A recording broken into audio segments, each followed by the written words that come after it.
औज़ुबिल्लाहिमिनश्शैतानिर्रजीम बिस्मिल्लाहिर्रहमानिर्रहीम नहमदुहु व नुसल्लिम अला रसूलिहिल करीम व अम्मा बाद फ़औज़ुबिल्लाहिमिनश्शैतानिर्रजीम बिस्मिल्लाहिर्रहमानिर्रहीम।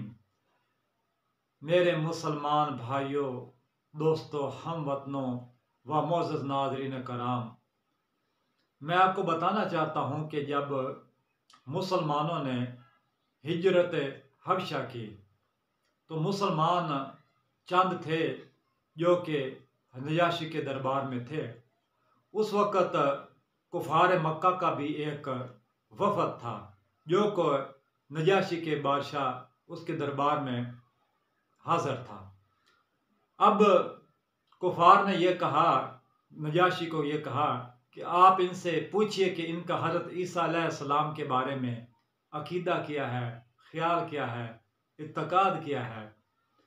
तो भाइयों, उस वक़्त शाह नजाशी ये इनकी तरफ, मुसलमानों की तरफ, सहाबा कराम की तरफ मुतवज्जह हुआ और उनसे पूछा कि आप बताइए कि आपका हज़रत ईसा अलैहिस्सलाम के बारे में क्या अकीदा है।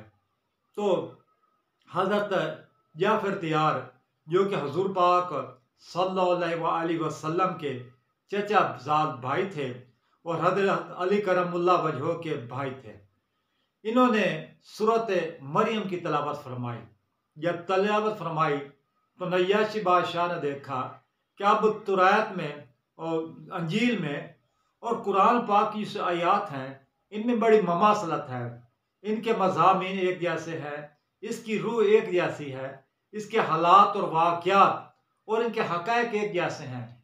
उसने बहुत सही सूरत मरियम में और अंजील में उसने मुशाबत देखी। मुशाबत देखकर उसने कहा कि बिल्कुल मुसलमानों का दीन सच्चा है और ये अल्लाह तबारक ताला का कलाम है। ये वही कलाम है जो जिब्रील अलैहिस्सलाम लेकर हज़रत मूसा अलैहिस्सलाम के पास और ईसा अलैहिस्सलाम के पास आते रहे। तो ये हज़रत मोहम्मद सल्लल्लाहु अलैहि वसल्लम अल्लाह तबारक ताला के सच्चे नबी हैं। तो दोस्तों और भाइयों, उस वक़्त शाह नजाशी उसकी आंखों में आंसू आ गए, उसकी आंखों में आंसू आ गए, अश्क आ गया। क्यों नहीं कि उसने हक का कलाम, अल्लाह तबारक ताला का कलाम उस वक़्त सुना था। तो उसके बारे में कुरान पाक का 7वां सिपारा उसकी पहली आयत है, ये ऐसे कि वाइज़ा सामेउ मा उन्ज़िला इला रसूल तरा अय्युनहुम ताफीज़ु मा अद्दम मिम्मा आरिफु मिनल हक। इसका ये तर्जुमा है कि वाइज़ा समु इला रसूल, वाइज़ा समु मा उन्ज़िला इला रसूल, जब उस नजाशी ने सुना कि जो नबी पाक सल्लल्लाहु अलैहि वसल्लम की तरफ करना कलाम नाज़िल कुरान पाक हुआ था, तरा अय्युनहुम ताफीज़ु मा अद्दम में, तो देखा कि उसकी आंखों में अश्क उतर आए। क्यों नहीं उसके उसने हक को पहचान ला। यकूलुना रब्बाना आमन्ना, उन्हें कहा अल्लाह हमें मान लाए, फक्तुबना मा शाहिदीन, और हमें गवाही देने वालों के साथ लिख लिए।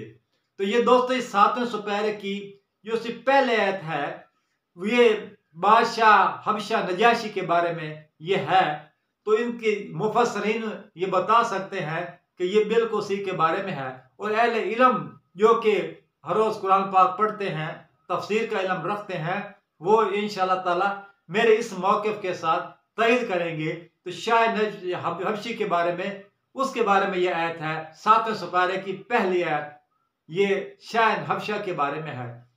तो दोस्तों, कुरान पाक एक ऐसी लारैब और पुरतासीर किताब है जिसने बड़े बड़े लोगों के कलूब को मुतस्सर किया, बड़े बड़े लोगों के दिलों को अल्लाह तबारक ताला की तरफ मुतवज्जा किया।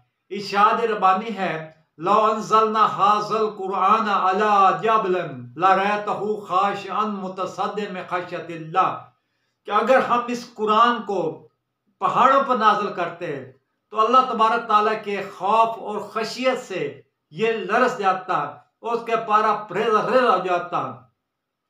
तो ये है कुरान पाक जो कि बहुत हक की तस्वीर रखने वाला एक अल्लाह तबारक ताला की किताब है। इसको हम लोग उर्फ़ आम में उम्मुल किताब भी कहते हैं।